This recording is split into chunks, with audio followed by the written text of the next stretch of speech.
It was a peaceful Sunday morning, the kind where everything felt calm and ordinary. The sun was soft, the streets were quiet, and the world seemed half asleep. Two sisters, close in age and even closer in heart, decided to start their morning with a short jog like they often did on weekends. It was their little routine, something that helped them talk, laugh, and clear their minds before the day really began. They lived with their parents in a quiet neighborhood surrounded by trees and long walking paths. Their father was making coffee that morning while their mother packed breakfast.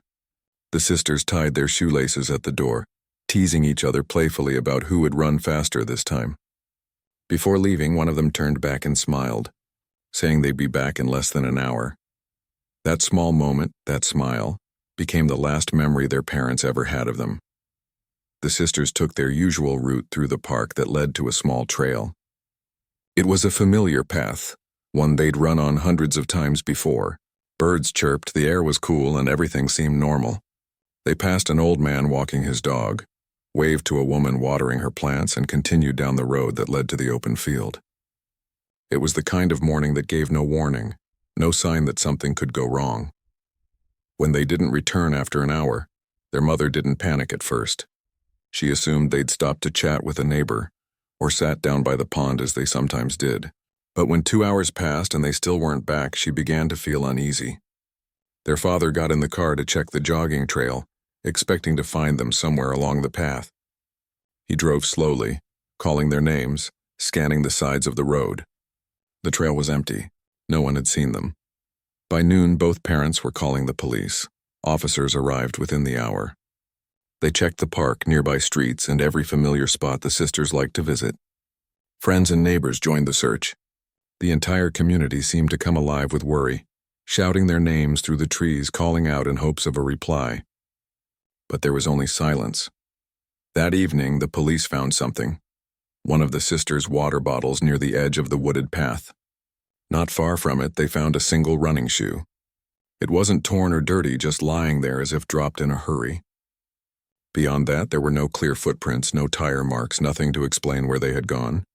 The forest behind the trail stretched for miles, thick and quiet, and search teams moved in with flashlights as night fell. The family stayed awake the entire night. Their home, once warm and filled with laughter, felt hollow. Their mother sat by the window, clutching her daughter's photo, hoping for a knock at the door, hoping it would all be a mistake. The next few days were a blur of sirens, volunteers, and endless questions. Police helicopters hovered over the woods. Search dogs were brought in. News reporters stood outside the family's house asking for updates. But every search ended the same way, empty-handed. There were no signs of struggle, no witnesses, no clues to suggest where the sisters had gone or what had happened to them. The family refused to give up. Their father printed hundreds of missing posters with the sisters' faces and taped them across every town nearby. Their mother went door to door asking anyone who might have seen something that morning. A car, a stranger, anything unusual. Some people claimed they saw the sisters jogging. Others said they didn't. Every lead ended the same way, uncertain. As weeks turned into months, the world outside slowly moved on. But the family couldn't. Their days revolved around phone calls, interviews, and waiting. They joined online groups for families of missing people, hoping to find answers through others who had faced the same pain. Each time a body was found somewhere in the country, they prayed it wasn't their daughters, then felt guilty for even thinking it. Holidays became the hardest time. Their mother would still hang the same decorations, still set the table for 4. She would make their favorite dishes, telling herself that somehow they'd walk through the door again. Their father tried to stay strong, but the weight of not knowing began to wear him down. He'd wake up in the middle of the night, drive to the trail, and just sit in the car, staring at the trees as if they might speak. The community held candlelight vigils every year on the anniversary of their disappearance. Neighbors, friends, and even strangers came with flowers and candles, offering prayers and comfort. But as time passed, fewer people showed up. Life had moved on for most, but for their parents, time stood still. 5 years went by. Then 10, then 16. The world changed. New buildings replaced old ones, children grew up, people moved away. But their story stayed the same. The missing sisters had become a mystery, a quiet sadness that lingered in the town's memory. Yet their parents never stopped searching. Their mother still left the porch light on every night. It became her silent message, and a light that said, "You can always come home." Their father, now older and slower, kept a binder filled with every article, every report, every lead, neatly organized and worn from years of handling. Then, one ordinary afternoon, something unexpected happened. Their father went to the mailbox like he always did, expecting bills or advertisements. But among them was an envelope, plain, with no return address. It looked old, slightly yellow at the edges. Inside was a single folded paper. When he opened it, he froze. There was a hand-drawn map, rough and uneven, showing the forest area where the girls had once gone jogging, and written across the bottom in shaky handwriting were 4 words: "They didn't leave willingly." He stood in silence, staring at the paper. His heart pounded, his mind spinning. For a moment he didn't know what to think, and was it a cruel prank or was it real? He called his wife over, and when she saw it, her hands trembled. Tears filled her eyes, and she whispered, "Someone knows something." They called the police right away. Officers arrived that evening, and for the first time in many years, the case was reopened. The letter was sent for handwriting analysis. The map was studied carefully. It marked a specific spot in the forest that had once been searched years ago, but not in full detail, because back then the area was overgrown and too dense to reach safely. Investigators decided to go back. The next morning, search teams entered the forest again, this time with modern equipment, drones, scanners, and ground sensors that could detect hidden spaces underground. The air was thick with tension, as if the trees themselves held secrets that had waited 16 years to be uncovered. For the family, it was a strange mix of fear and hope. They didn't know what the letter meant or who had sent it, but deep down they felt that this time, they might finally learn the truth, no matter how painful it was. As night fell, their home once again became quiet. Their mother sat by the window, staring into the darkness, the porch light still glowing softly outside. She held the map in her hands, tracing the lines with her fingers, whispering to herself, "Maybe this is the sign we've been waiting for." In that moment, after 16 years of waiting, they didn't want to think about what could be found, they just wanted to know. Because not knowing had been its own kind of torture. The next morning, as the sun rose, the search team prepared to enter deeper into the forest, a place no one had gone before. Their father stood by the old jogging path, staring at the trees that had once taken everything from him. For years he had avoided this place, unable to bear the memories it held, but now he took a slow breath and whispered softly, "Let's bring them home." What they would find deep in those woods was something no one had expected, something that would finally explain the mystery that had haunted their family for 16 long years. The next morning, the forest was quiet again, just like it had been 16 years ago. But this time it wasn't just birds and wind moving through the trees. There were officers, rescue workers, and investigators walking carefully through the tall grass, searching every inch of the ground.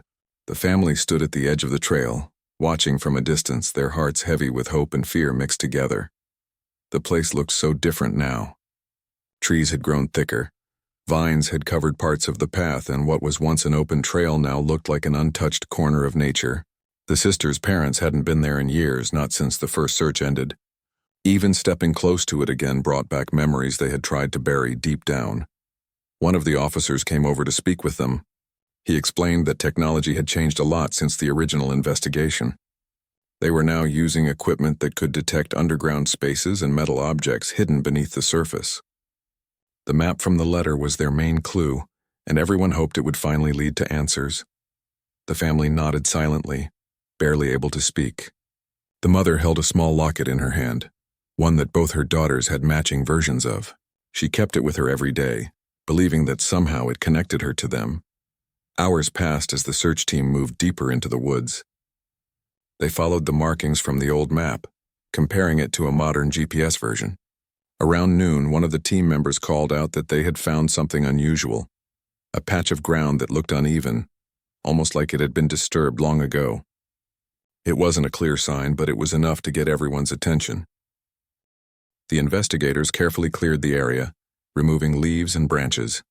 Beneath the surface, they found a layer of wood that didn't belong to the forest floor. It looked old, rotted, and man-made. They kept digging until they uncovered what seemed to be a narrow concrete structure covered by dirt and moss. It looked like an old storm shelter or bunker, the kind built decades ago. For a moment, everyone just stood there in silence, trying to process what they were seeing. It was small, almost hidden completely by nature. If the map hadn't led them there, no one would have ever found it. When the police opened the entrance, a heavy air escaped, thick, stale, and untouched for years. They used flashlights to look inside. What they saw made the entire team go quiet. Inside the small shelter were personal belongings: an old shoe, a cracked mirror, a bracelet, and a few faded pieces of cloth. Everything was covered in dust and dirt, but some of it still held color. It was clear that whoever had been there hadn't been there recently, but it was also clear that someone had once lived or been trapped inside. One of the officers picked up the bracelet carefully, brushing off the dirt. It was small, silver, and engraved with 2 letters, the same initials as the sisters. When the family was told what had been found, their mother broke down in tears. She didn't need DNA to tell her what her heart already knew. Still, the police took every item carefully for testing. They sealed the area off completely, treating it like a crime scene. The next few days were a blur of waiting again, but this time it was different. The family knew something had finally been uncovered. They just didn't know the whole story yet. When the results came back, it confirmed their fears. The personal items and traces of DNA found inside that shelter belonged to the missing sisters. After 16 years of searching, the mystery had finally started to unravel. But along with answers came even more questions. The detectives went through old records, searching for any clue that could explain who might have known about that hidden shelter. It wasn't marked on any modern maps, but older city plans showed that it had been built as an emergency hideout decades earlier. Most people didn't even know it existed. That made the discovery even more disturbing. Someone must have known it was there.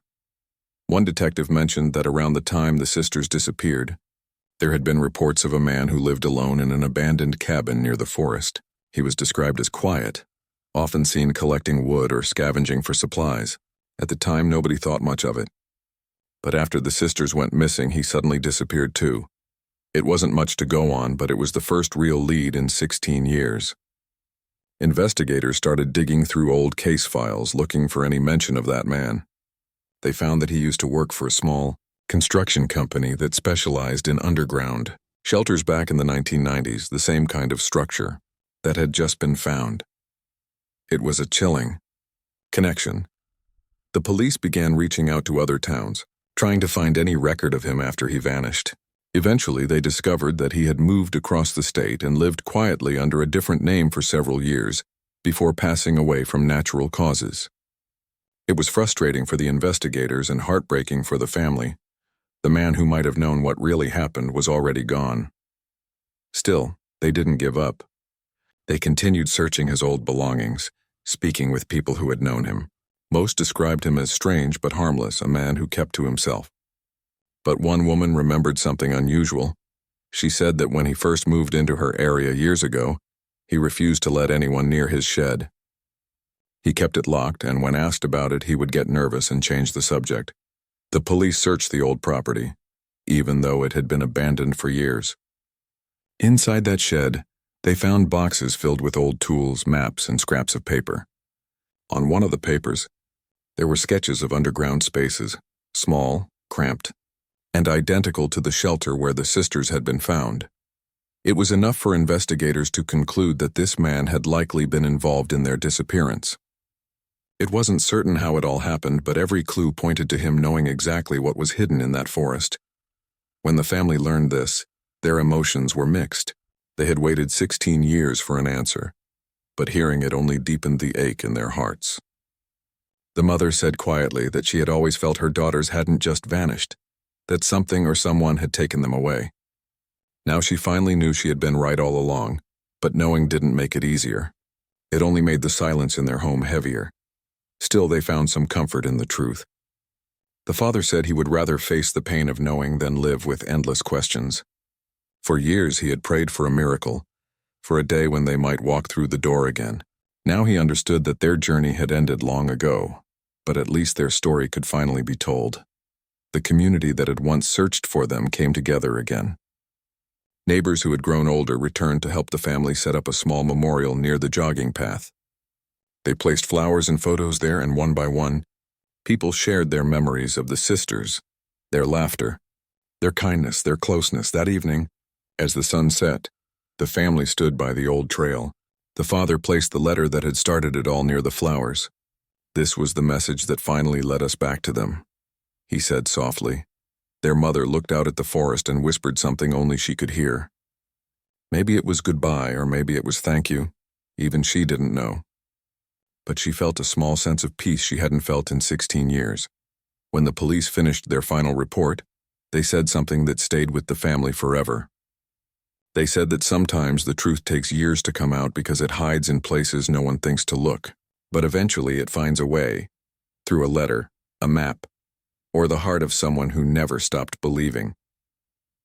The case was finally closed, but for the family, it was more than a case. It was a lifetime of love, loss, and hope that refused to die. That night, the porch light still glowed outside their home, the same one that had been left on every night for 16 years. But this time it wasn't for waiting. It was for remembering. The mother looked at the light and smiled through her tears. "They're home now," she said quietly. And in that moment, the house that had once felt so empty seemed to breathe again. The story that had haunted a family, a town, and even strangers far away finally had an ending. Not a happy one, but a peaceful one.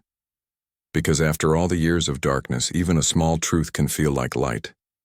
When the investigation was officially closed, it didn't feel like the end. For the family, it felt more like a pause, a moment where the world stopped to take a deep breath after years of silence. The truth had finally come to light, but it wasn't simple or complete.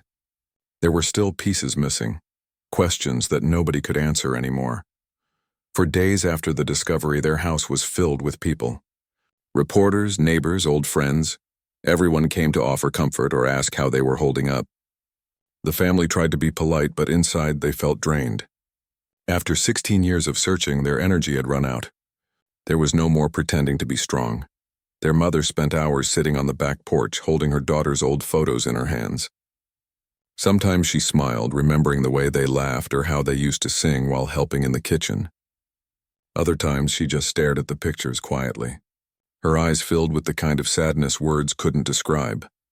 Their father busied himself with small tasks, fixing the fence, cleaning the garage, organizing old files, anything that kept his hands moving. He had lived for so long with a single purpose, finding them. Now that he didn't know what to do with himself. Every day felt strange without the weight of searching.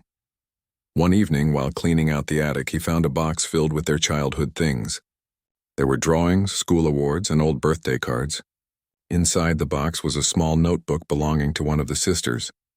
The last page had a list of things she wanted to do one day. Learn to play guitar, travel to the mountains, see the ocean at night. Reading those words broke him. He sat there quietly, tears rolling down his face, realizing how much time had been stolen from them. The police continued to share updates from the lab. They confirmed again that the underground shelter had been used around the time the girls disappeared, and that the man connected to it had acted alone. There was no evidence of anyone else being involved. They even found a few of his belongings inside the shelter, old tools and notes that suggested he'd been using that place for years. The family didn't want to know every detail.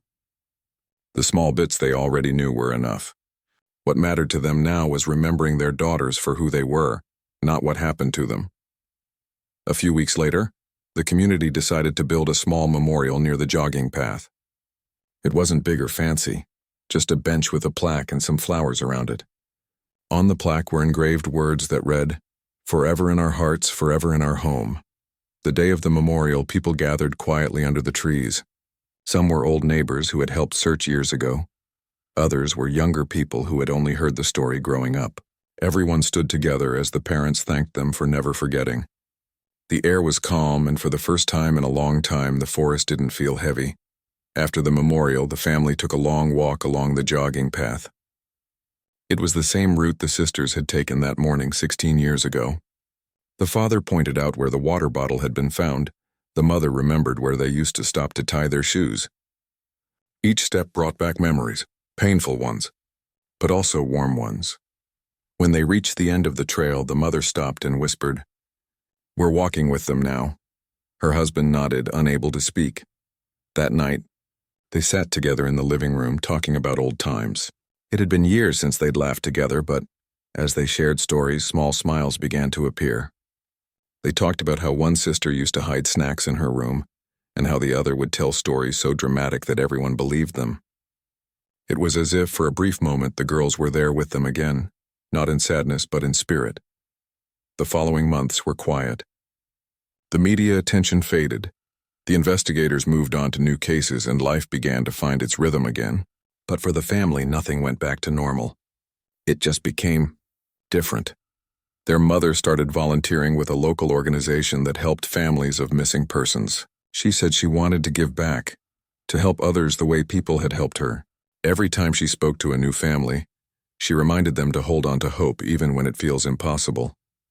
Their father, on the other hand, began to write.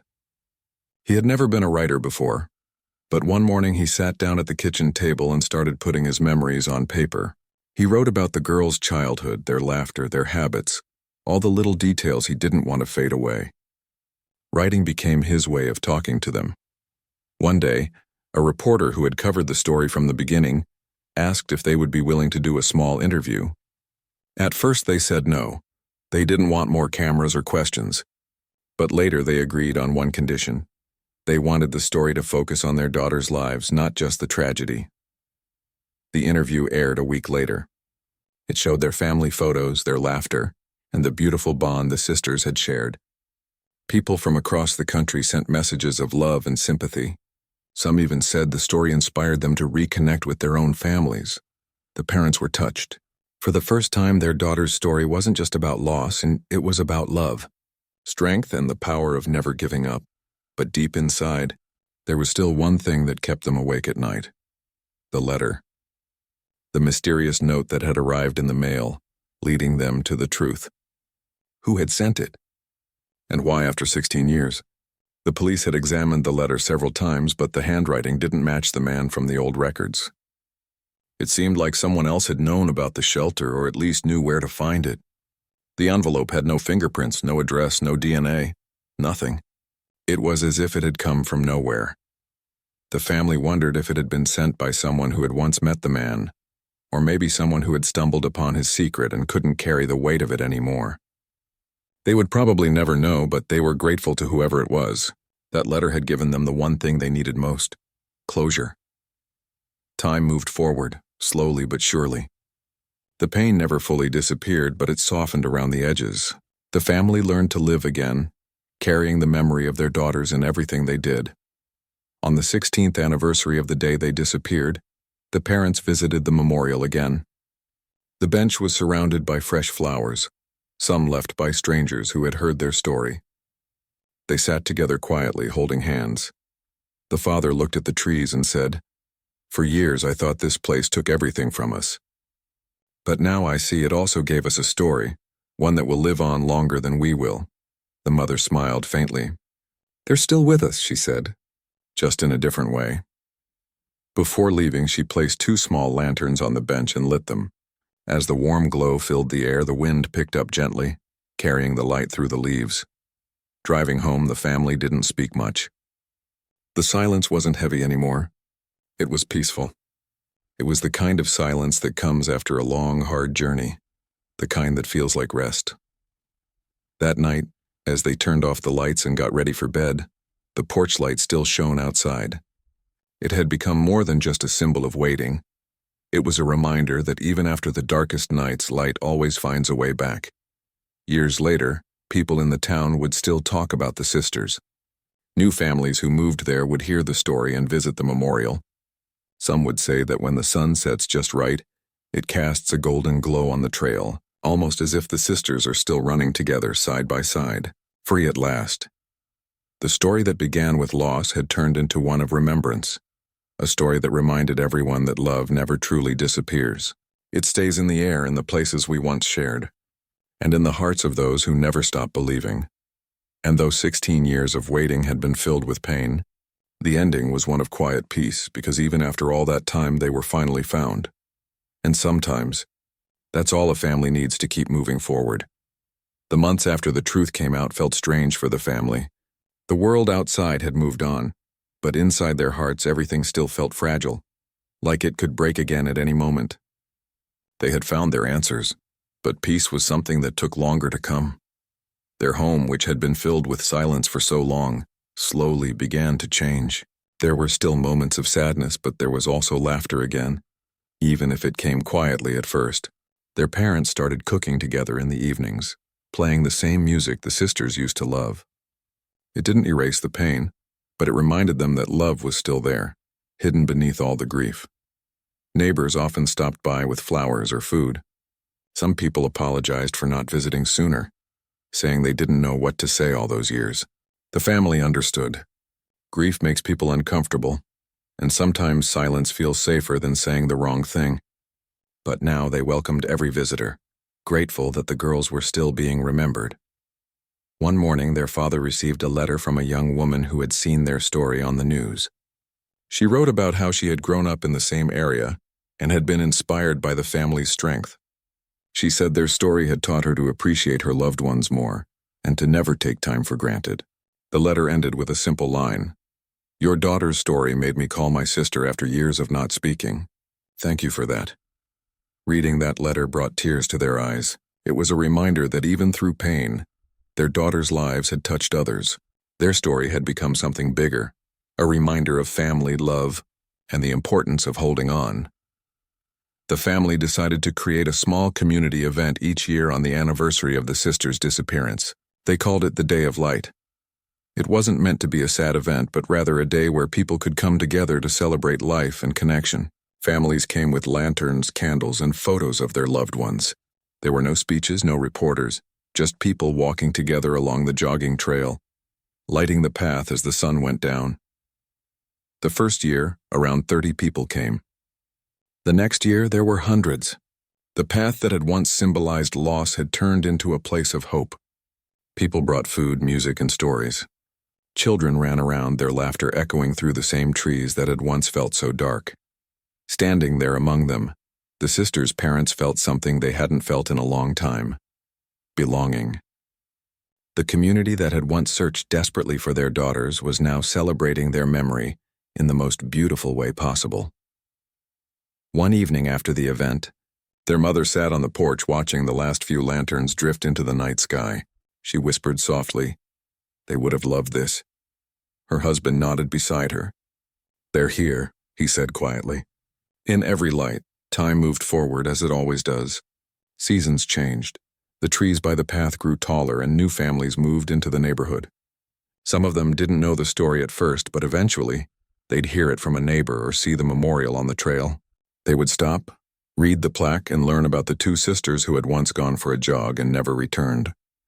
And every time someone learned their story, it kept their memory alive. At first he hesitated. Then he thought about it and agreed. A few months later, he was invited to speak to the students. He stood in front of a quiet classroom, holding his small, worn-out notebook. He talked about his daughters, about how ordinary that morning had been, and how quickly life can change. But he also spoke about never giving up, even when it feels like you're walking in the dark.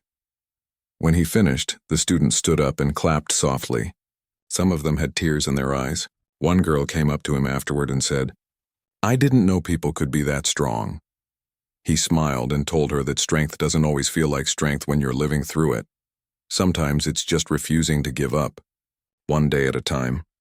Their mother continued her volunteer work, meeting families who were still searching for their missing loved ones. She became a quiet guide for them, not giving false hope, but sharing what she had learned about patience, courage, and acceptance. Many of those families said that talking to her made them feel less alone. Over time, she and her husband found a kind of balance. They still visited the memorial often, but it no longer felt like a place of sadness. It felt peaceful. Sometimes they'd bring flowers, sometimes they'd just sit there in silence, listening to the wind through the trees. Then one day, something unexpected happened again. The police contacted them about a new discovery. While reviewing old case files for training purposes, one officer noticed a small detail that had been overlooked before: a note in the original investigation logs mentioning an anonymous caller who had reported unusual. Sounds near the trail on the morning the sisters disappeared. At the time, it had been dismissed because there was no follow-up. But now, years later, it connected strangely with the mysterious letter that had led them to the shelter. Police couldn't trace the call. Records from that far back had been deleted. But it made everyone wonder if the person who had called was the same person who had sent the letter 16 years later. Someone who had known something all along but had been too afraid to speak until much later. The family thought about it for days. They never found out who that person was, but in their hearts they felt grateful. Maybe it was someone who had lived with guilt for years. Or maybe it was just a stranger who couldn't forget what they'd seen. Either way, that anonymous act of courage had brought them the truth. After that, the family started a small fund to help support search and rescue teams in their area. They called it the Lantern Project, named after the lights that had become a symbol of hope for them. Every year, they donated part of their savings to help improve equipment for local responders and to offer aid to families facing long-term searches. It was their way of giving meaning to what had once felt meaningless. Their story began to spread even more, reaching people far beyond their town. Documentaries, podcasts, and articles talked about the sisters not just as victims, but as a symbol of perseverance. The parents watched one of those programs together one evening. When it ended, their mother said softly, "I hope people see more than what happened. I hope they see who they were." Her husband smiled. "They will," he said, "because that's how we'll keep telling it." Years later, the family grew again. Their cousins had children, and the home that had once felt empty was now filled with laughter again. The younger ones grew up hearing stories about the sisters, not about how they were lost, but about who they were. The way they loved music, how they used to race each other to the front door, how they believed every sunrise meant something new. Every generation carried their story forward not as a tragedy, but as a reminder of how precious life is. And so as time passed, the pain that once controlled their lives slowly transformed into something softer, something like light. The sisters' parents grew older. Their hair turned gray and their movements became slower, but every year, on the same date, they still walked the trail together. They would stop at the memorial, sit on the bench, and talk to the girls as if they were right there. Sometimes they'd bring fresh flowers. Other times they'd just sit and watch the sky change colors. It became their way of keeping them close. And each time they walked back home, the mother would look at her husband and say, "We found them." And they found their way back to us too. He would smile, take her hand, and reply softly, "They never really left." As the sun set behind the trees, the path glowed golden again, just like it used to on those early mornings.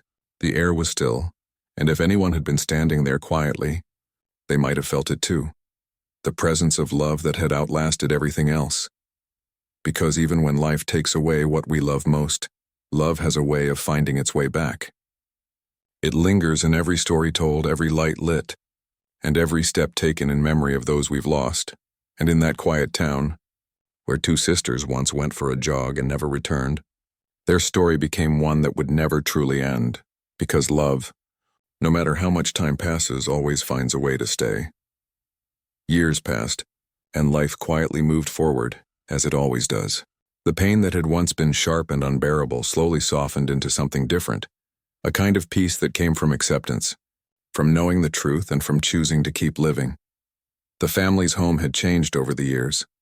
The walls that once held silence now carried laughter again. Pictures of the sisters hung in every room, not as reminders of what was lost, but as part of everyday life.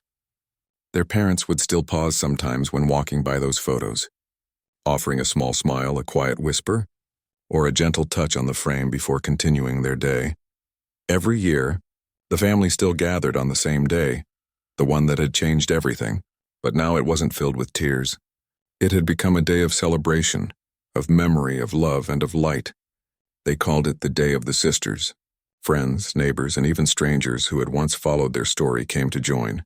People brought flowers, candles, and handwritten letters. Some shared stories about how the sisters' lives had touched them, even if they had never met them. Others came simply to be part of something that reminded them to hold their own loved ones a little closer. Their parents never imagined that something born from tragedy could turn into something so meaningful. Over time, it became a tradition in their small town, a yearly gathering where people walked together at sunset, holding lanterns that lit up the same path the sisters once ran along. The trail that had once been a place of pain was now filled with laughter, music, and the soft glow of hope. Children who were too young to remember the original story grew up hearing it every year. To them, the sisters weren't just names on a plaque. They were symbols of courage and love. The story became part of the town's heart, passed down from one generation to the next. One quiet morning, the sisters' mother sat at the kitchen table, looking out the window. The light coming through the glass reminded her of the early mornings she used to wake them for school.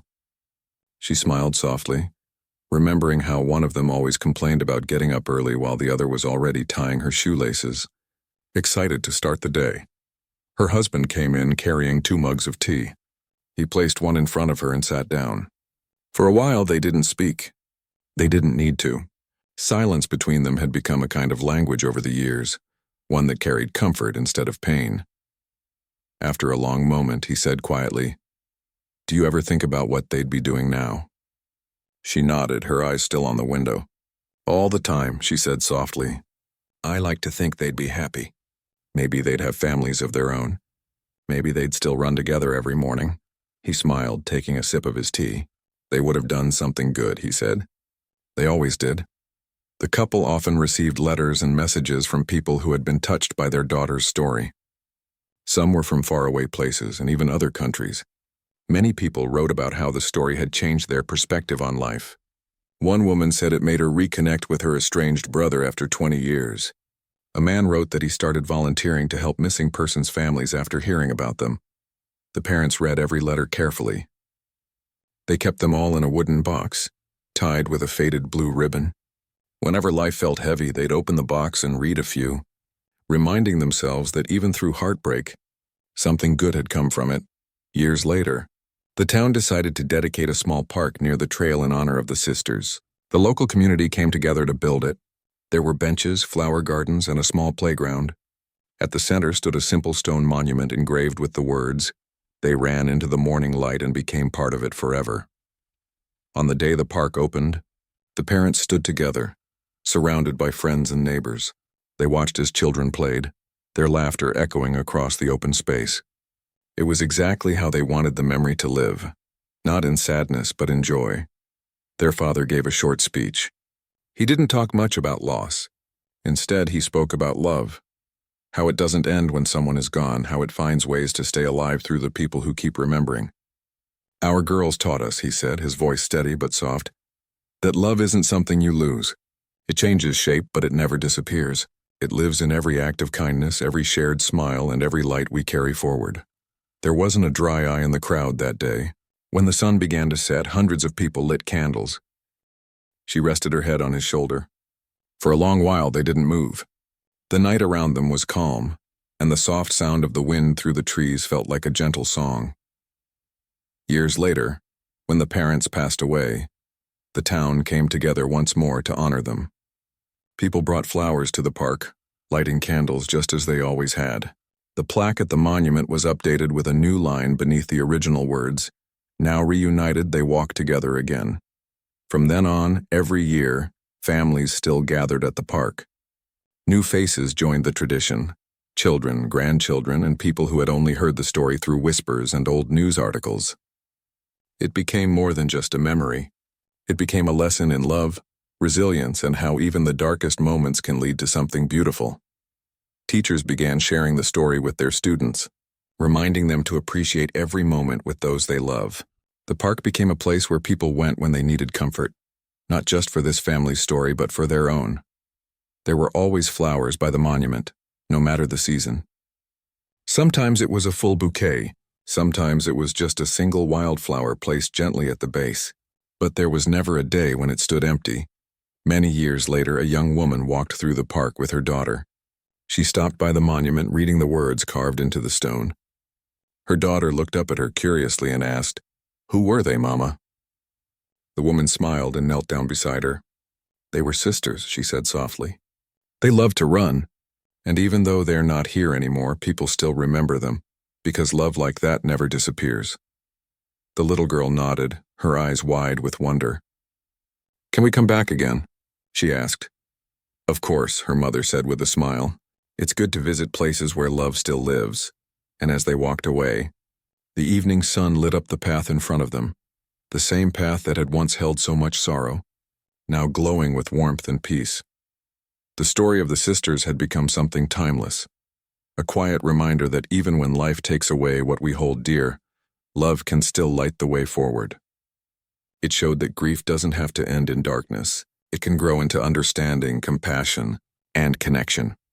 So in that small town, beneath the whispering trees and the golden light of sunset, the sisters' story continued to live, in every lantern lit, every step taken, and every heart that believed in the power of never forgetting. Because sometimes, the most lasting love stories are not about what we lose, but about how we choose to keep the light alive afterward. And as the years went on, no one ever forgot the two sisters who went for a jog and never returned, because in a way they never truly left. They became part of every sunrise, every laughter-filled evening, and every heart that chose to remember. They became part of the light,